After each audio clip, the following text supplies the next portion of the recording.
There is a 5-step process that you can try that usually works for intervening with chronic misbehaviors. But keep in mind that this is not for every student. It's for the 1 or 2 students who need it the most, because it is really labor intensive for you as the teacher to run an intervention of this kind. So this kind of intervention has 5 steps. The student has to want to change, know how to change, be aware of roadblocks to the change, practice the change, and receive support for the change.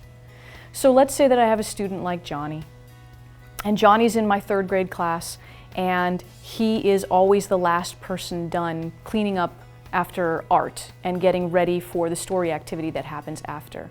So I pull Johnny aside, maybe at recess, and I say, "Johnny, do you want to always be the last person done cleaning up and always be getting in trouble for that?" And he says, "No."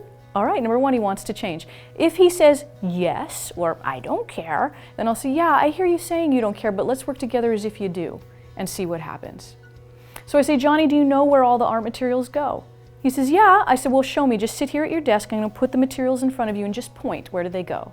"That one there, down there, over there." Great, so he knows where they go.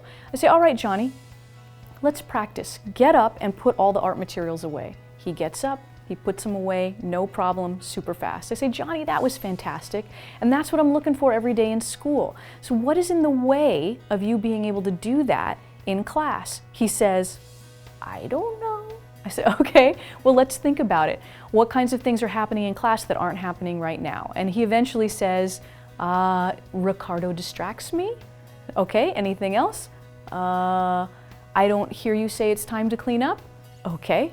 So you don't hear me telling you it's time to clean up. Tomorrow, when it's time to clean up after art, I am going to tell you first before I announce it to the rest of the class, so you will be the first person to know.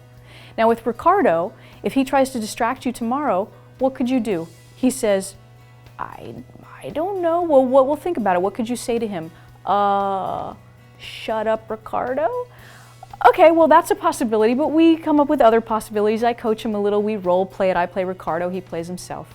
The next day, he has to receive the absolute minimum amount of support I can provide that will absolutely ensure his success that first time. The minimum amount of support might mean that for 5 days in a row, I hold his hand and I walk with him to each bin and get him on the carpet. And then for 5 days, I walk with him, but I don't hold his hand, I'm just with him. And then for 5 days, I stand on the edge of the room, and every time he gets to a bin and puts one of the materials away, he has to give me a thumbs up, so I'm still in the mix. It could be a month before he becomes autonomous with the behavior. But the slower that I remove my support, the faster he will gain autonomy with the new behavior. This is a little bit counterintuitive, but the smaller the steps are for him to take, the quicker he can get up those steps to the top, or what I want from him. At the secondary level, let's say that Johnny is a blurter. He's a student of mine in one of my periods that is just calling things out, is always kind of disruptive, or maybe even calling out correct answers to things, but just calling out without permission, and it's very disruptive. So again, I go through the process, I pull Johnny aside, and this is really the hardest part, is figuring out when you're going to pull him aside and what you're going to say to him. And I say, "Johnny, do you want to keep getting in trouble?" "I don't care." "Yeah, I hear you saying you don't care, but let's work together as if you do."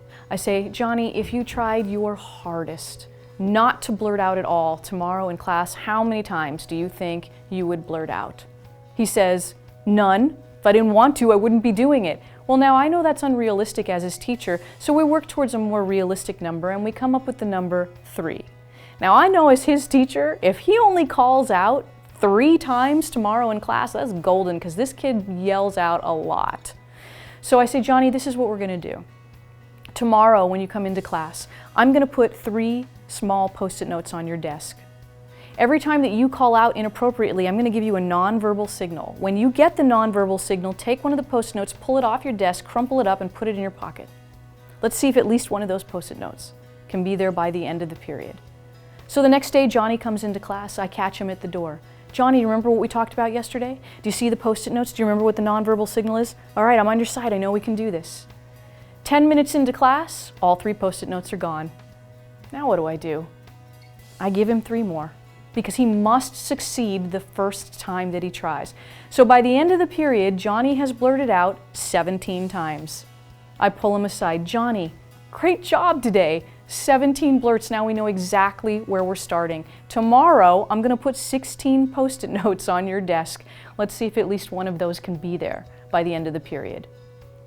He might get 16 for a couple of days, and then 14 for a couple of days, and then 12 for a couple of days, as he slowly starts to slow his thinking down to what we call the choice point.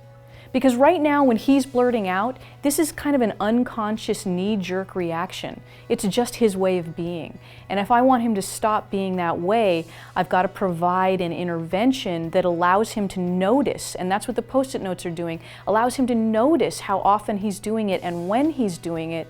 So eventually he gets to the point where he's about to blurt, he sees the Post-it note and he can choose not to. We're slowing him down to the choice point.